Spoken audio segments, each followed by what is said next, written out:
Արարատ, լեգենդար համը, նոր լույսի ներքո, լեգենդար համադրությունը, նոր իմաստավորմամբ, լեգենդար կոնյակը, նոր ընթերցմամբ, Արարատ, լեգենդար համի արդի մարմնավորումը։ Ողջույն եւ բարի գալուս 24 նյուզի տաղավար, եթերում հարցազրույցն է եւ մեր հյուրն է ռազմական փորձագետ Հայկ Նահապետյանը։ Պարոն Նահապետյան, շնորհակալ եմ զրույցի հնարավորության համար։ Այսօր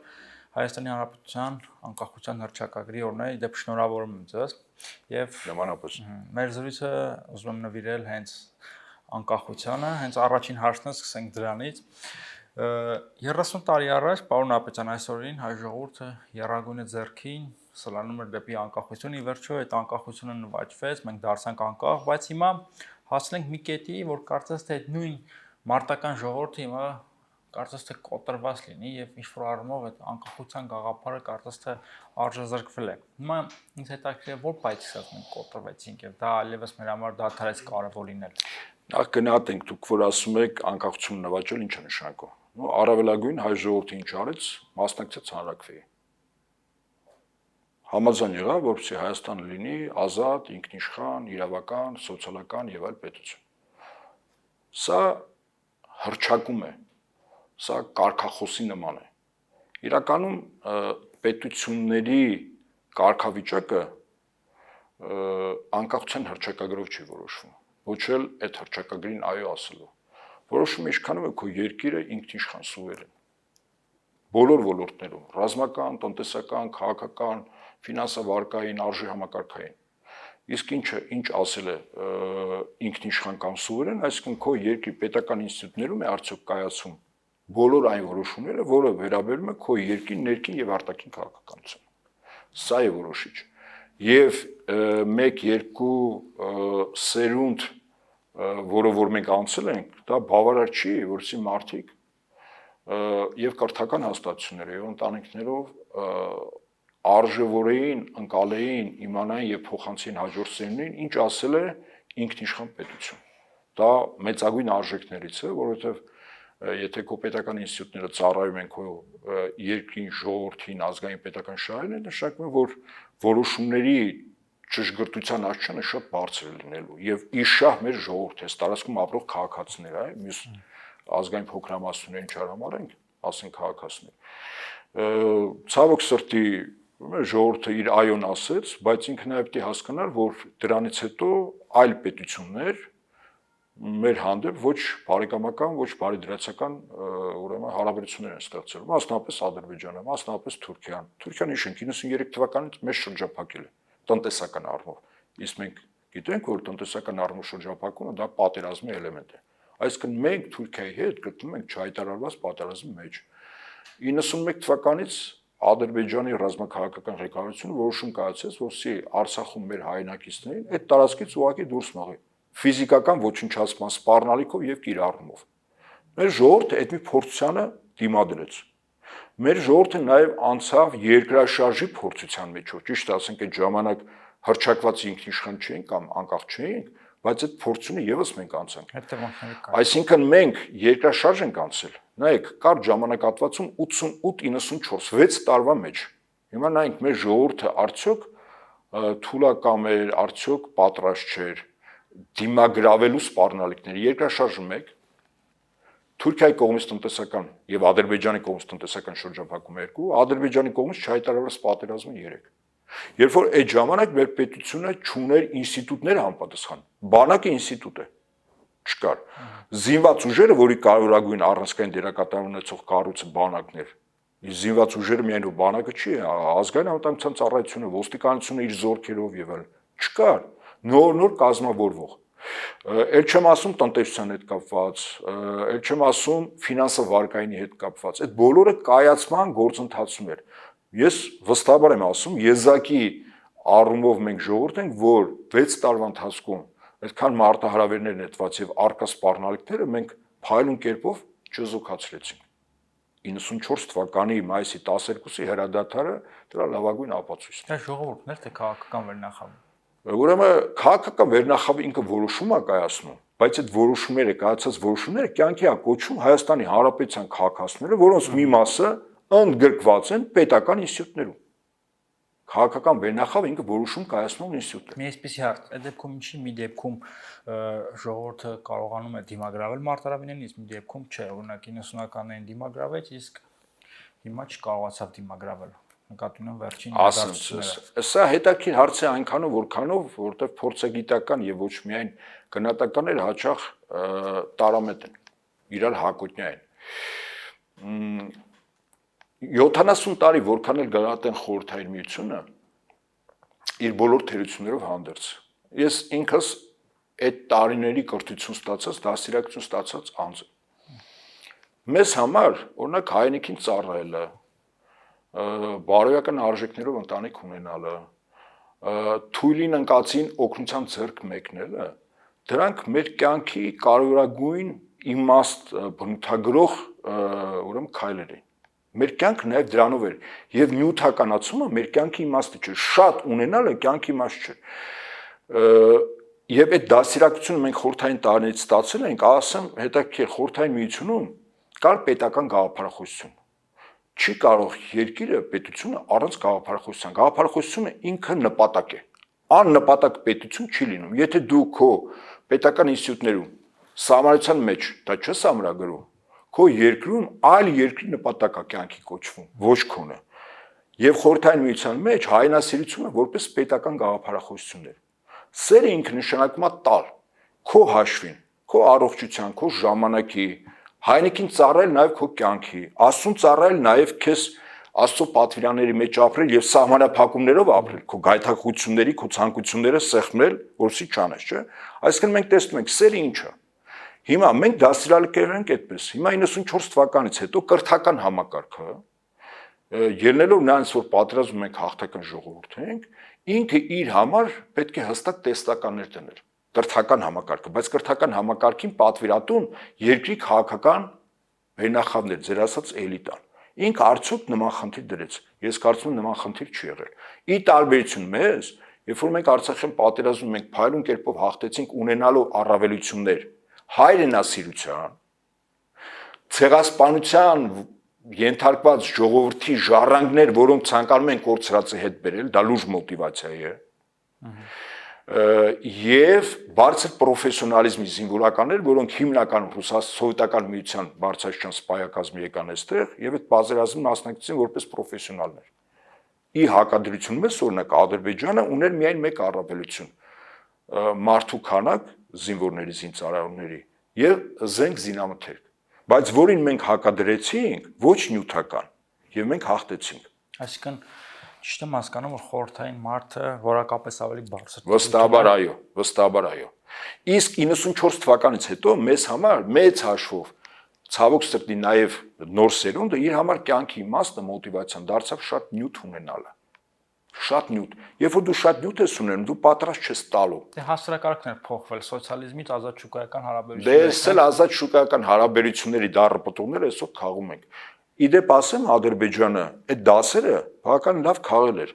բայց մասնագիտական առումով այդ գնահատականները ոչ թե Ադրբեջանի ռազմաքաղաքական ղեկավարությունը տվեց, այլ Թուրքիայի գլխավոր շտաբը։ Եվ նրանք գնահատեցին, որ հայերը ինչ առավելություն ունեին, որ հաղթեցին այս պատերազմում։ Առավելություն հայրենասիրությունը։ Եվ Ադրբեջանում ոչ թե դրվեց հայրենասիրության քարոզ, որովհետև Ադրբեջանում 5-6 բնիկ ժողովուրդներ կան, որ եթե այդ ժողովուրդների մեջ հայրենասիրության մոտիվացիան դնես, ապա անջատողականությունը սեպարատիզմը շատ արագ գլուխ է բարձրացնելու, որտեղ թաթերը, թալիշները, լեզգիները, դագերը, ավարները ասելու են մեր հայրենիքը բնիկ որպես ժողովուրդ սա է, կովկասյան թաթարները մեր հետ ունեն հավասար իրավունք։ Իդեպ այսօրվա իշխանությունները կամ ադրբեջանցիները դա կովկասյան թաթարներ են։ Եվ Թուրքիայի գլխավոր շտաբը շատ ճիշտ հետևություններ արեց։ Ադրբեջանը ոչ թե դրեց հայրենասիրության քարոզ, այլ հայերի նկատմամբ ատելության քարոզ, այսինքն արտաքին թշնամու նկատմամբ քարոզչությունը եւս միավորող գործուն է։ Եվ բնիկ ժողովուրդները այլևս ոչ թե հայրենասիրության հողի վրա իրենք սկսեցին պատրաստվել պատերազմի, այլ հայերի նկատմամբ ատելության եւ կորցրած հողերը իրենց հայրենիքի մի մասը հետ բերելու, սա առաջին գործոնը։ Երկրորդ, մեր բարձրակարգ սպայակազմը, որ սովետական բանակից եկել էր, այս պատերազմում Թուրքիան հակադրեց իր գլխավոր շտաբի սպաներով։ Իրականում մեր դեմ պատերազմը որպես process կառավարել են Թուրքիայի գլխավոր շտաբը։ Մեզ մոտ 94 թվականից հետո ես մեկ ցուցիչ բերեմ։ Ուրեմն 94, 95, 96, 97 մեր բարձրագույն ռազմական բուհը Վազգեն Սարգսյանի անվան։ Մեկ տեղի համար մինչև 15-ից 20 դիմորդ ա եղել։ Բայց այնտեղ լավ կրթում են։ Ուրեմն ժամանակին կրթում էին, լավն ու վատը հարաբերական է, բայց այս չափորոշի չեմ ասում։ 94-ից մինչև 97-98 թվականները դիմորդների քանակը, այսինքն սպա դառնալու որպես երկրի լիարժեք անդամ մասնագետ եւ շատ կարեւոր, որը ցանկացած պահի նաեւ կյանքն է, չէ՞ վտանգում, զինվորականի մեծ հաշվով ծառայության վտանգը կամ սպառնալիքը դա է։ Շատ բարձր էր։ Այս վերջին տարիներին եթե գնահատենք, այսպես ասած, անգամ մեկ տեղին մեկ դիմորդել չէր, նիդաբոր էր։ Սա ի՞նչ է ցույց տալիս, որ հասարակության մեջ այլևս պահանջված չէր սպան։ Ի տարբերություն մեզ Ադրբեջանում ռազմական բույերում նույն վիճակն էր ինչ որ մեզ մոտ 94, 95, 96 թվականներին։ Այսինքն իրանց մոտ հայնասիրությունը կամ հայերի նկատմամբ պատելությունը, կորցած հայնիկի մի մասը հետ բերելու մոտիվացիան դրվել էր պետական մակարդակի վրա։ Մեզ մոտ ցավոք սրտի պետական մակարդակի վրա դրվել էր ոչ թե բարձրակարգ սպա ունենալ, բարձրակարգ մասնագետ, որը պետք է ծառայի հայնիկին, այլ լիներ օլիգարխ, ունևոր։ Չափորոշիչներ եմ ասում։ Երեխաների, դեռահասների, պատանիների, այնուհետև երիտասարդների նմանակումը, թե ով է քո հերոսը ունևոր մարդն էր։ Բնականաբար այն երկիրը, որը պատերազմի մեջ է գտնում եւ իր հերոսը ունևոր մարդն է, վաղ թե ուշ ինչ է անում, պատերազմ պարտվում է։ Սա տրամաբանական հետևություններ, թեև հայերս հայտնի ենք մեր քաջությամբ։ Բնատուր զինվորական լինելու հատկանիշներով, սա իրոք այդպես է։ Այդա կա իդեպ։ Այո, սա կա։ Եվ սրա լավագույն ապացույցը, որ սա կա։ Գիտեք ինչն էր, Ադրբեջանը իրականում պլանավորել էր 44-րդ պատերազմը ավարտել մի առավելագույն մի շաբաթից 10 օրում։ Այսինքն կայծակնային ուժեղ հարձակում, մեծ ճնշում, ճեղքում, խուճապ, որից հետո ինքը 3 ուղությամբ մեր վրա հարձակում էր, մենք փախնում էինք։ 20 օր էսկոմ ենքում։ Չէ, ուրեմն 20 օր չի, նախ 44 օր եղել։ Ընդ որում ասեմ, իրենք ճեղքել են միայն 1 ուղությամբ։ Հարվածը 3 ուղությամբ եղել, 3 նույնիսկ 4 կարելի ասել, բայց այն մյուս 3 ուղությունները պահվել են։ Այնպես չի որ ճեղքում ա եղել։ Առաջին 4-5 օրը առաջացել են առավելագույն 2-3 կիլոմետր։ Իսկ այն զինուժը եւ այն մարդկային պոտենցիալը, որ ինքը մեր սահմաններում էր կուտակի, մեկ օրվա մեջ առնվազն 15-20 կիլոմետր իրանք պետք է կարողանային ճեղքել։ Այսինքն դիմադրություն եղել է այնուամենայնիվ։ Դրա համար այդքան շատ զոհեր ունեն, էլի։ Նրանք, այո, դրա համար նրանք ունենալով օթուժ առավելություն 100%-անոց, ունենալով մարդկային քանակի, տեխնիկայի առավելություն, այստեղ խոսած նաև մարդկային որակը։ Մեր երիտասարդները, մեր սպայակազմը անկախ ամեն ինչից երկրում ցավոք սրտի նյութականացման քարոզչություն էր տարվում համատարած, բայց հայ մարդը բնատուր ռազմիկ է։ Սա իրոք բնադրություն է։ Եթե այդպես դիմադրում ենք, չեն կարող փակվել միջնաբերդի պես, շարունակել, ինչով հյուծվել Ադրբեջանը։ Գիտեք, պատերազմում իրականում պարտությունը գալիս այն ժամանակ, երբ որ զորքերի կառավարումը թուլանում է կամ կորում է։ Այսինքն ինչ ասել է զորքերի կառավարումը, երբ որ հրաման է տալիս վերադասը, օրինակ ջոկի հրամանատարը իր 11-10 հոգանոց անձնակազմին հրամանը չի կատարվում։ Դասակի հրամանատարը 30 հոգուն տալիս է չի կատարվում։ Բրիգադի հրամանատարը իր 1000 հոգուն տալիս է չի կատարվում։ Դա կոչվում է զորքերի կառավարման բացակայություն կամ վատ կառավարում։ Մեզ մոտ, իդեպ ասեմ, քաջության աննկարագրելի եւ քանակի առումով օրինակներ են եղել։ Գա պահը եւ կարծում եմ կլինեն մարդիկ, որոնք այդ գործը կանեն մեկ առ մեկ դրվագներով, բայց մեզ մոտ որոշ ուղղություններով զորքերի կառավարումը կորավ։ Այսինքն խուճապ, այո, խուճապ առաջացավ, իսկ դա բարոյհոգեբանական, այո, որոշակի առումով ցածր վիճակն է։ 90-ականների բարոյհոգեբանական վիճակը վստահաբար շատ ավելի բարձր էր ադրբեջանցիներից։ Մերոնք մեկը 10-ի, մեկը 100-ի դեմ կռվում էին մինչև վերջ։ Կաղա նրանից է որ պինդ հրամանատարներ կային, Վազգեն Սարգսյան, Սամվել Բաբայան։ Նաև դրանցից, այո։ Օրինակ ասեմ ձեզ, զորքերի կառավարումը կարևորագույն չափորոշիչ չէ, վերեցինք։ Հիմա Ղարաբաղում, Արցախում պաշտպանության նախարար նշանակվեց անձ, որը համապատասխան կրթություն չուներ։ Ջալալ Հարությունյանի մասնախոսքը։ Զորքերի կառավարումը նշանակում է բոլոր զորատեսակների վերաբերյալ դուպտի ունենաս համապատասխան գիտելիք, փորձառություն, ցույց տված արդյունքներ, բոլոր զորատեսակների եւ մարտը կառավարեց, չէ՞։ Ջալալ Հարությունյանն ինքը հրետանավոր էր։ Նրանք ովքեր որ կրթություն են ստացել, դա համազորային կրթություն է, որ բոլոր զորատեսակներին դու կարողանում ես կառավարել, ովշև այս կավիկ։ Այսինքն կարող ենք Եվ սխալ կադրային քաղաքականություն, այո, բրիգադի հրամանատարներ, պաշտպանական շրջանի հրամանատարներ եւ ոչ միայն Արցախում, այլև Հայաստանում, եւ այդ սխալ ընտրություններ նաեւ հետևանք, որ սխալ որոշումներ ա կայացվել կամ ճիշտ որոշում ա կայացել, բայց տեղում գետնի վրա բրիգադի հրամանատարներ, գնդի հրամանատարներ չեն կարողացել մինչև վերջ այդ հրամանը կատարել։ Օրինակ, եթե ոչ մի քայլ հետ հրաման լիներ, պետք է տեղ այո, կանգնել մինչև վերջ կռվել, բայց ցավոք սրտի մեզ մոտ նաև խոճապ եղել է, դիրքերը թողնել եղել է, վախի մթնոլորտ եղել է։ Առաջին պատերազմում դա սկզբունքորեն համարյա բացառված բան էր։ Դեպքեր են եղել, ձեզ վստահաբար եմ ասում, մեր դիրքերը մինչև վերջ կռվել են, զոհվել են հրամանատարները, թուրքերը պատվո պահակայինով մեր զոհված հրամանատարների դին հանձնել են մեզ կռվից հետո։ ամոթ էր մարտական դիրք լքել այն ժամանակ։ Որտես բանի մասին չէին էլ մտածում։ Իսկ հիմա ամոթ չէր։ Ուրեմն ամոթի եւ ոչ ամոթի խնդիրը չի, մոտիվացիայի խնդիրն է։ Իդեպ անձնակազմի մարտունակության առաջին չափանիշը գիտեք որն է, ոչ թե զենքին տիրապետելը եւ ոչ էլ զենք ունենալը։ Բարե հոգեբանական վիճակ, հստակ տերմին եմ ասում։ Եվ դա անգամ սանդղակ ունի։ Օրինակ ասում են, եթե 100 հոգանոց անձնակազմ է, 10 հոգի զոհվում են, 90-ի քայլը ո՞րն է լինելու։ Եթե դու նահանջում ես կամ փախնում ես, բարոյական վիճակը ցածր է։ Իսկ 10 զոհ տեսավ 90-ը, պետք է կանգնի կռվի։ Ասենք 50-ը զոհվում են, 50-ը կանգնում են, այդ գերազանց բարոյական վիճակը։ Իսկ կռվելով նահանջելը Դա երբ որ հրաման է լինում։ Հիմա եթե ոչ մի քայլ հետ հրամանն է, ասենք դու չնահանջես, բայց դու զոհերը տեսնում ես, վիրավորները տեսնում ես, հոգեբանորեն դա մարդու վրա ազդում է, չէ՞։ Բայց դու նաև դու հոգեբանորեն պիտի պատրաստ ես, որ այդ զոհերի վիրավորների արկայության պայմաններում քո համար հրաման կատարելը շատ ավելի կարևոր է, քան այն զոհվածի ու վիրավորի կորուստը եւ վախը քո մեջ մտնելը, որ դու էլ կարող ես նահանջես, որպեսզի չզոհվես։ Պարոն Ապետյան, բայց այդ մեր բարոյահոգեբանական վիճակը ինչի անկում ապրես։ Որտեւ 94-ից մինչև հիմա նյութապաշտություն է քարոզում։ Կրթական համակարգում, հերոստատեսությամբ, զանգվածային լրատվամիջոցներով եւ ավելին ասեմ, պետական բարձրագույն պաշտոններ զբաղեցնող շատ անձանց զավակները, շատ ճնշող մեծամասնության զավակները ոչ միայն 2016-ի ապրիլին, այլև նաեւ հիմա սահմանում չէին։ Ինչա, կարծում եք Իոսիֆ Ստալինի սիրտը չէր ցան, որ իր զավակը պատերազմի առաջին օրը սահմանում էր։ Բայց վարչապետի զավակը մասնակցում էր։ Ուրեմն միայն մեկ անձի մասին չի։ Մեկ անձի մասին չի, համատարած կառավարության անդամներ, փոխնախարարներ, կարևորագույն պաշտոն զբաղեցողներ, նրանց եւ իրենց զավակները։ Սա ցուցիչ է, որ նաեւ շարքային, ասենք, սովորական քաղաքացու զավակը, որ այնտեղ է, ինքը գոտեպնդվում է, որ կարևորագույն պաշտոն ունեցողի զավակը եւս առաջնագծում է։ Իր կողքին կանգնած է նախարարի զավակ։ Օրինակ, մեկ նախարարի մասին ես իմացել եմ, իհարկե հետո, որ նաև վիրավորված հետ է եկել այն ժամանակ արտաքին գործերի նախարար Արա Այվազյան, այո, նա զավակը նաև վիրավոր հետ է եկել, բայց դա եզակի դեպքեր են, որտեղ հակառակորդը թվականակով եւ զինվածությամբ առավելություն ուներ, մենք իրան կարող ենք հակադրել խորագետ ճիշտ մարդ վարելը, մեկ, երկրորդ բարձր բարոյական վիճակը։ Բարձր բարոյական վիճակը նաև առաջանում է, երբ որ այդ պահին